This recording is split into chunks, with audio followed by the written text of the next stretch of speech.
to introduce you to our cheetah, Winston.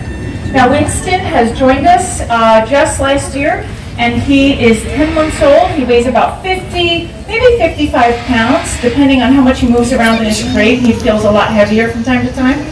Yeah, look at him. Not a baby anymore. Winston's growing up. He's about half the size of a full-grown male cheetah. Male cheetahs will top out a little over 100 pounds, on average, give or take.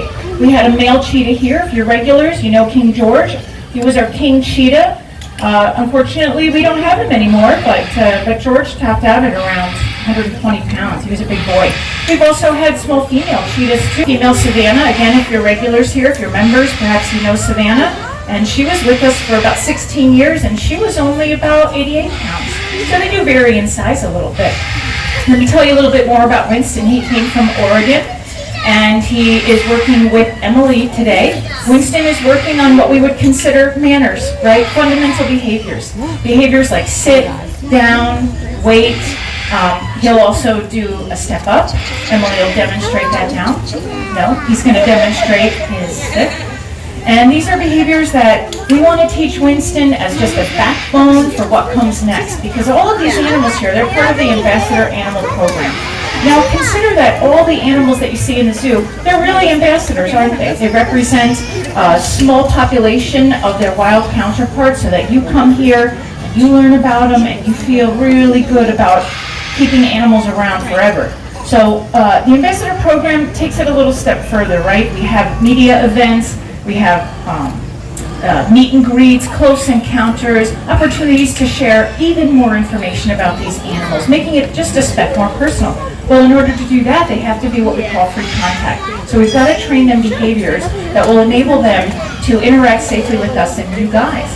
Now, you might be wondering why you're on the outside of the fence, right? It's because our Winston here is considered a COVID risk animal. We have some animals in the zoo that are COVID risk, and we have to keep 6 feet away from them. So Emily, of course, is closer than 6 feet, and she's going to be wearing her mask. We don't expect all of you guys to don a mask. It's just easier to have you guys outside. All right, Winston is going to keep it short and sweet out here, guys. It's an easy way to ensure success. So give he and Emily a big round of applause. Yep, Winston's working on some behaviors that will make him a magnificent ambassador animal throughout his entire life. He's going to be meeting guests, he's going to be out on stages, he's going to be traveling a little bit, and all of these behaviors are going to make him perfect for us and for you guys. So we're going to shift gears now. We're going to introduce you to a bird, a really cool big bird. His name is Peanut, and Peanut is an Asian white-backed vulture. Yeah, you can give him a big round of applause, guys. He's got such a cool story. So Laura's going to be working him today. Peanut actually came from India, and get this, he's the only one of his kind here in the United States. So if you're going to look for an Asian white-backed vulture and you go anywhere else in the U.S., you're not going to see him. You've got to go all the way to India. These birds once numbered in the millions, and unfortunately a drug that cattle ranchers were using to treat their cattle, it wiped these birds out. They were almost extinct. Their numbers dropped from millions to hundreds. Of course, they're scavengers, so when these cows died out on the veldts, the rangers out there, they weren't going to go out and collect them, right? We're talking huge veldts of property, so they stay where they lay. And then the vultures come in and do their job as the wildlife custodians. When they eat these decaying cattle with their antibiotics in their systems, they couldn't handle it, and they would die. So the government stepped in. They created these special feeding stations for the vultures, recognizing their importance to the environment. And they actually required that these cattle ranchers change their drug protocols too. So slowly their numbers are rebounding. Now Peanut's a special case actually. He was found by a diplomat's wife, a U.S. diplomat's wife. He was injured on his wing. He was a sub-adult. She took him in, raised him up in her home, which irritated all of her servants, so they fled because they associate this bird with death. And so it was her and Peanut for a long time. And then the diplomat moved back to the United States with his wife and Peanut. She wanted to make sure that Peanut went to a good place. She found Zoo Miami, a phenomenal AZA accredited zoo, and Peanut became a part of the exhibits here. He was actually out on the Bactrian camel exhibit 22 years ago when I started here at Zoo Miami. His companion animal passed away, and he decided he needed to find a new love. So he went on the prowl again and again and again. He kept leaving his exhibit. And so it became pretty obvious that he needed full-time care, and since he's fully tractable, He came to the amphitheater where we can give him lots of attention and make sure that he's not running amok in a zoo.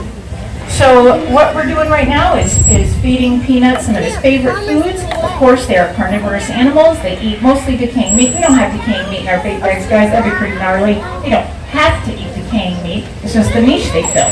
They're scavengers.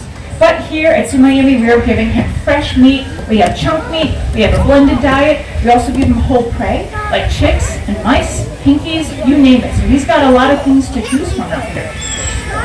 So you might be wondering about the training technique we use here at Zoo Miami. Peanut seems pretty well conditioned to being around people, eating from Laura's glove. That's because we use positive reinforcement training. Now this is a training technique that you can use on your kids, your in-laws, your husband. It doesn't stop at just animals, guys. What it means is when something or someone does the behavior correctly, you give them a reward for it. And the reward could be anything they desire. Scratch or a rub, their favorite toy, food, and think about what your kids might like. Maybe it's ice cream. Maybe it's time on their video game console, right? So they clean their room, they get time with their video games. They do their homework, they get an ice cream, right? We never punish our animals. If they don't do the behavior, we'll give them another opportunity. Maybe we'll ask them for something different. If they terminate the training session, that's okay. We let them go back to their home. We'll try again later. There is no punishment involved in positive reinforcement training. This means that the animals desire to be with us.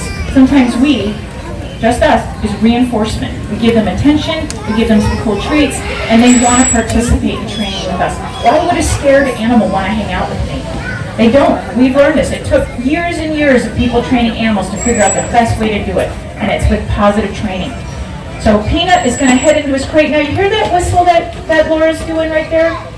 We call that a bridge, and that is simply bridging the gap in time between when Peanut does that behavior spot on and when he gets his reinforcement. Because if you think about maybe another animal, let's say a dolphin, right, doing a jump out in the water. That dolphin, I can't throw a fish into his mouth when he's way up there and he does that jump for me. So I got to let him know, boom, that's the right behavior that you've done right there. So I blow my whistle, he knows he's done it correctly, and then he'll come to me for a reward. So this is just a way to bridge the gap in time. You don't really need to use that for your in-laws. You could say, good boy. Yeah, say that to your husband too. Good boy. And then give him a reward. I'm not going to get into the details of that reward though. That's up to you guys. So we're going to close out the show with a couple of parrots. This is Diablo. He is a green-winged macaw, and he is with Jill today. So green-winged macaws are in the family of psittacines. You don't need to remember that word. It's a fancy word. It basically means all the parrots. So we've got parrots like Amazons, grays, macaws. We've got cockatoos, all kinds of parrots. And one thing about parrots that everybody knows is they're beautiful birds. They're also very, very smart, incredibly smart. And so it's easy to train these birds. And they'll work for sunflower seeds. They'll work for tactile, which means touching them, petting them, giving them a hug. These are all things that parrots enjoy. For the most part, don't go out and grab a wild parrot, try to do this.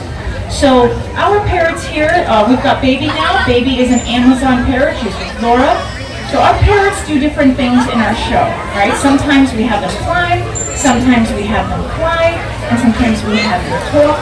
Baby is a talker. Amazon parrots are well known for their ability to mimic sound, and so she has an incredible repertoire of sounds, everything from hello to animal sounds. You're hearing a chicken now.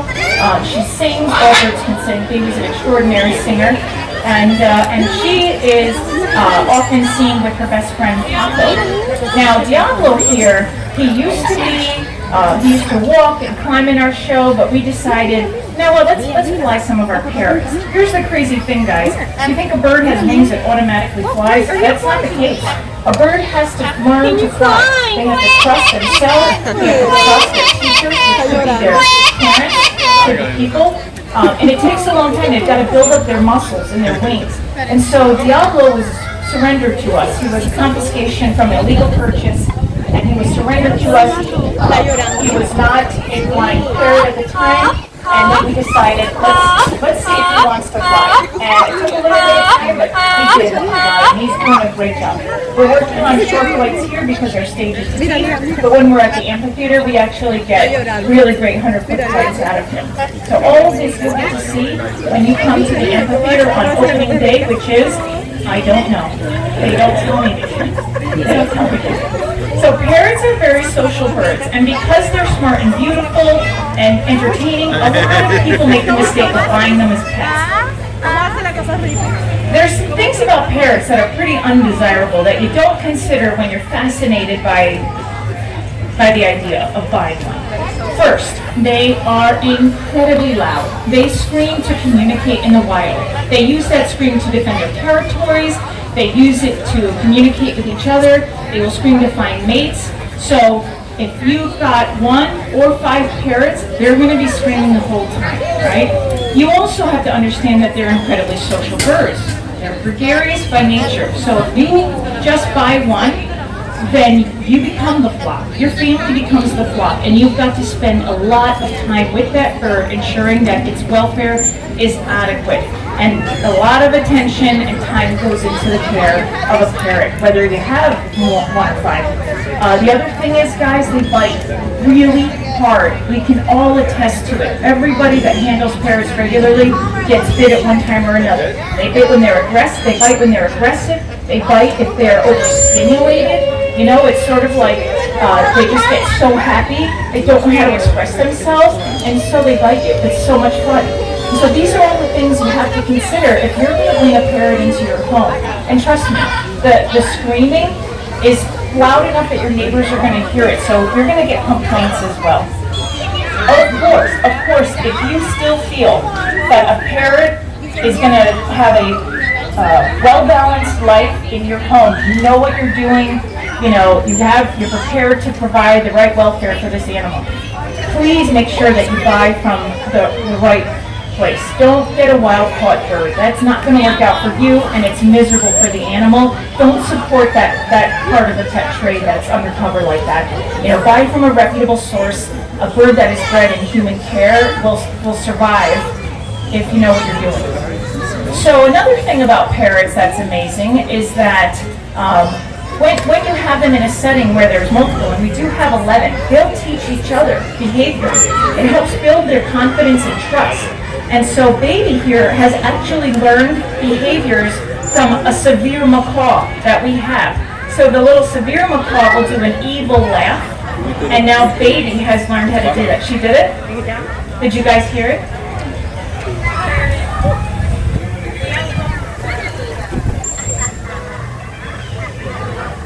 You guys hear that? Yeah. So she learned that from another parrot.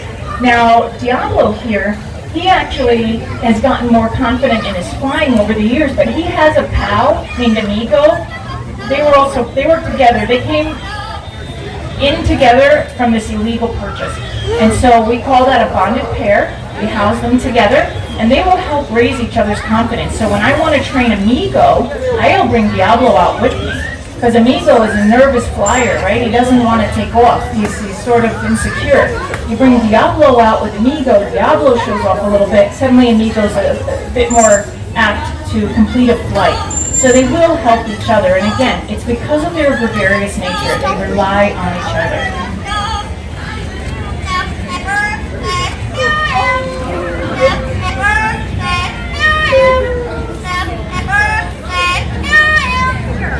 All right. Yeah, Baby's still in the show. I might as well just pass her the mic. All right, guys. Well, we're going to wrap it up here. I'm going to hang out on stage. If you guys have any questions or want to see the parrots a little bit longer, girls are going to be out here with the birds. And by all means, please have a wonderful day here at Zoo Miami. Bye, guys.